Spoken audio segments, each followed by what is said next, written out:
Marvel Studios. You guys ever hear of Marvel Studios? They are making some changes to their content, to the way that they think about content. Just the other day, Daniel RPK came out to say that Marvel Studios was indeed cutting back on the shows, and they're trying to tell the majority of their stories in the movies. The shows are going to operate truly separately from the overall story, the thing that's going to be happening in the MCU. I think this is a good idea. This is also something that Jeff Snyder had before Daniel, by the way. But all well and good. I think that that makes two reliable people sort of suggesting that that's what they're doing, okay?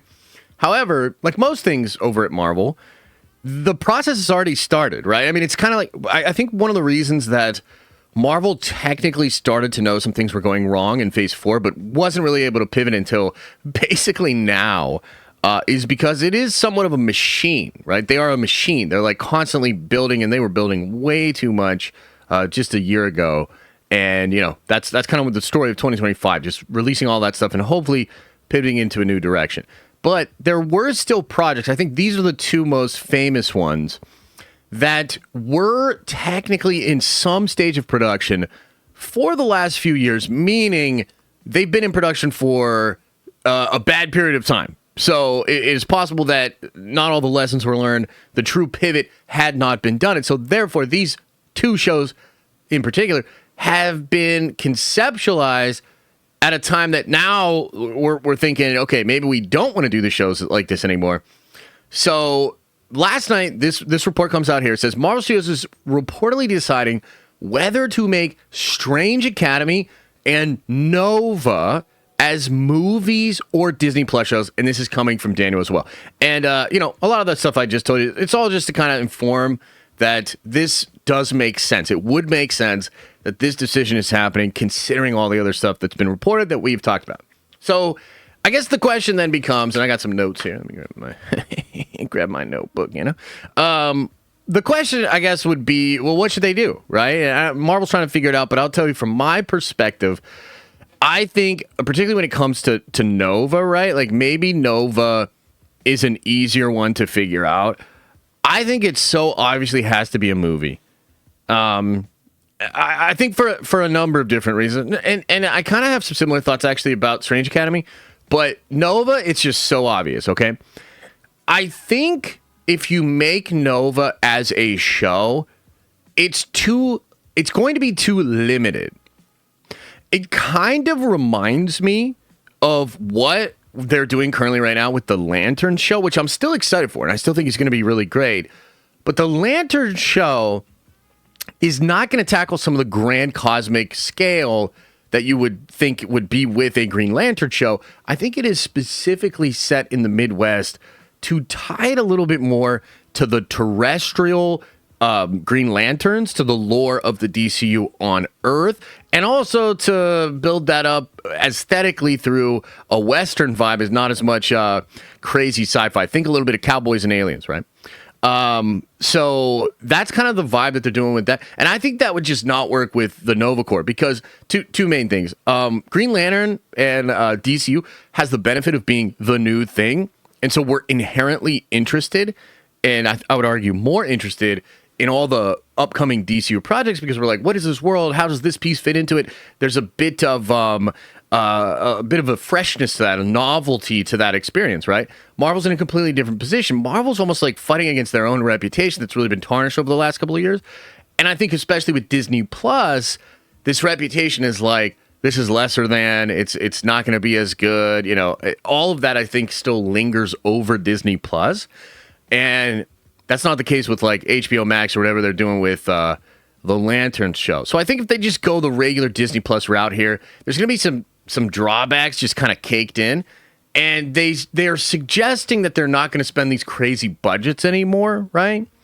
That's another reason why a lot of the reporting around the Disney Plus plan seems to indicate more grounded street level stuff will happen on Disney Plus. You know, probably just a budgetary thing.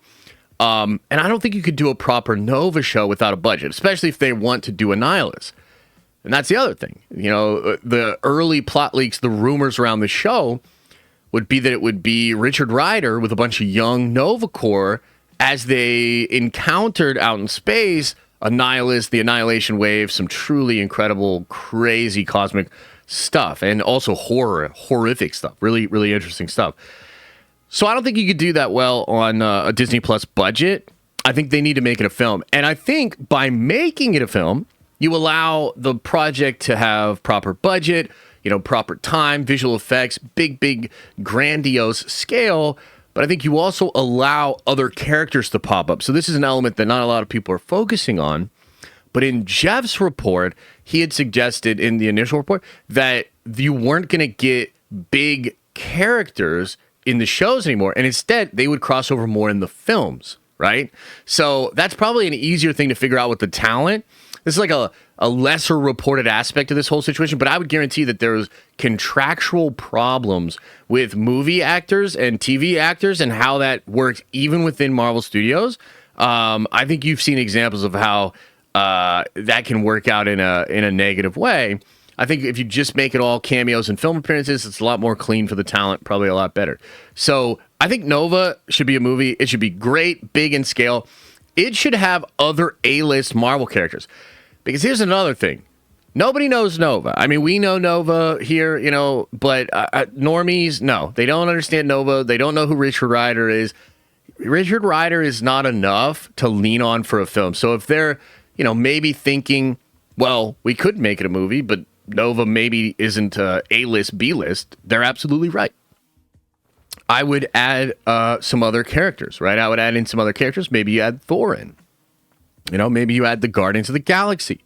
Maybe you add the Fantastic Four. Maybe it's Franklin Richards. Maybe it's some mutants, the Starjammers. Maybe it's the Shi'ar, right? And the Gladiator and stuff like that. Adam Warlock, absolutely. Could be Captain Marvel. I guess, Adam. I was waiting for somebody to say it. Didn't think it would be you, though. Jeez. Yeah, so I would say make it a movie, put some big Marvel characters in there. Dude, think outside the box, too. Think outside the box. You put a Spider-Man in there. Be kind of wild. Spider-Man in a spacesuit, maybe with the symbiote suit. Ooh, that could be pretty interesting. Put a wizard out there, man. Brother Voodoo in space. Why not? Get creative. Although I guess you'd want Doc Strange or Wong or somebody because you'd want more established. The whole point is bring in A-list characters, really amp this up. You got to sell off spectacle, man. You really have to sell off spectacle. So I think that's what I would do there. However, I actually think that even when it comes to Strange Academy, I think the move, that's Brother Voodoo right there. I really do believe the move is movie as well. Okay? Now, walk with me on this because I got to be honest, the prospect of a Strange Academy film on its own doesn't really do much for me. But the prospect of a Strange Academy show does even less for me. Like, I don't think a Strange Academy show has any hype hook type element. Like, it just seemed like it would just be another Marvel show with some of the other characters like Wong or whatever, right? And I think this is something that Marvel's like kind of missing is their own shit doesn't pop the way it used to. So they need to stop thinking that people are going to go nuts for every little Marvel thing the way that they used to. And they need to build in something that's truly unique. So I almost feel like Strange Academy is probably just a bad idea in general and should probably be canceled, frankly. But it damn sure will not work as a Disney Plus show. Not without some other really crazy inherent hook. You know what I mean? Like, just as like one example, Wong gets taken to hell and his students have to go to hell to rescue him. I mean, that could work. That could be fucking crazy. You know what I mean? But outside of something like really ballsy and bold like that, Strange Academy I don't think does anything for me. Just doesn't do anything for me. Now, I think like I said, there's ways they can make the movie work, but this whole discussion of Nova and Strange Academy made me really think about the shows. Because the more I thought about these, I was like, neither one of these work as a show. And in fact, a lot of the shows that Marvel's making, I don't think they work. I don't think they're going to work. I think they need to approach the shows from a perspective of having something really unique and really interesting about the shows. So I was thinking about some stuff. I got 4 different ideas for shows here. The first two, Marvel's probably not going to go in this direction because they would be expensive, okay? But they represent a similar idea. They're all connected in the sense that you want a really unique hook, something hype, like a log line you can say to some normies that instantly get them interested in it. Like, as an example, if I just say to you, oh, Wong and a bunch of young magical using characters in the MCU are getting a show, that doesn't do shit for you. I mean, maybe for some people, but for most people, that doesn't do shit for them, okay? But if instead I said, after Secret Wars, the Infinity Stones will reform and be scattered across the galaxy or the universe like Dragon Balls, and we're going to make an Infinity Watch show, which is all about an organization that is out there trying to find the Infinity Stones and also find ways to help fight against the Infinity Stones if anybody ever puts the gauntlet back together again, you know? And the Infinity Watch was a real thing. At one point, Thanos joins it with Adam Warlock and Cosmo and shit. It was like really, really crazy. I think Infinity Watch would be awesome, you know? Infinity Watch in the comics protect the stones, yeah. But what I'm saying is, like, give it a new twist. Like, give it something new, but use the idea, right?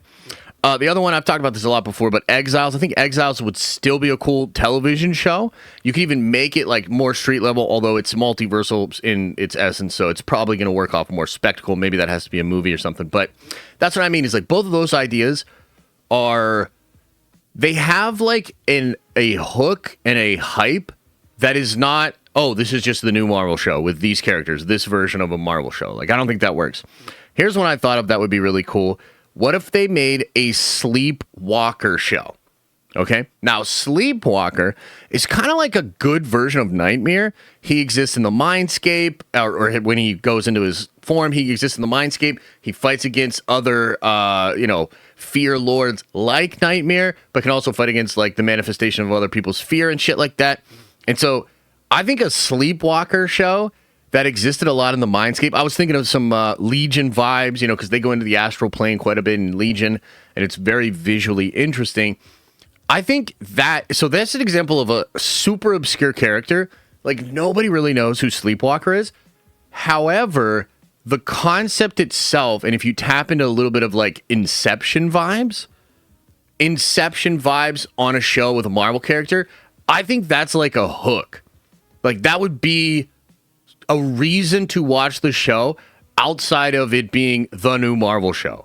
Because again, I don't think that's going to work. And then the other one I thought of that would be so cool, and they would probably never do this, but imagine if they made a Fight Club type show in the MCU that was like an underground fighting ring, and you couldn't have too crazy of powers, so like they wouldn't let, like, you know, Omega level mutants or like Doctor Strange in there, but you could be enhanced and you could have your different grounded street level characters all fighting in cage matches in like an underground thing on Madripoor or something like that. Oh, that would be so cool. Like that would be really fun. But those are just some examples that I came up with that the main difference between those examples and what we're thinking about when we think about a Strange Academy show is like, what's the fucking pitch for Strange Academy? A bunch of young, like, magic users in Marvel are hanging out with Wong? Like, that feels, first of all, way too familiar. That seems like the vibe they've been pushing for the past 5 to 6 years with all the young characters. And it just feels like derivative, lazy. Like, nothing about that is exciting to me. I think you need the shows, if they're going to exist outside of pushing the main beats of the story forward, they need to be designed around a character or a concept that has an inherent draw. So that's kind of where I'm at with it. And I guess the TLDR would be make both of these movies. Probably just cancel Strange Academy, but Nova should definitely be a movie. And then they should come up with more interesting ways to make their shows. That's my take. What do you guys think? Thanks for watching. And if you like this clip, smash a like on the actual video and subscribe to this channel. That way more of these clips get into your feed. I've also linked the full episode below if you want to check out the entire thing, including the Q&A we do with fans. You can also watch this show live. We do it live Monday through Friday at 11 a.m. Eastern time. And you can also find all of my content, including the videos I put on my main YouTube channel, on the podcast feed.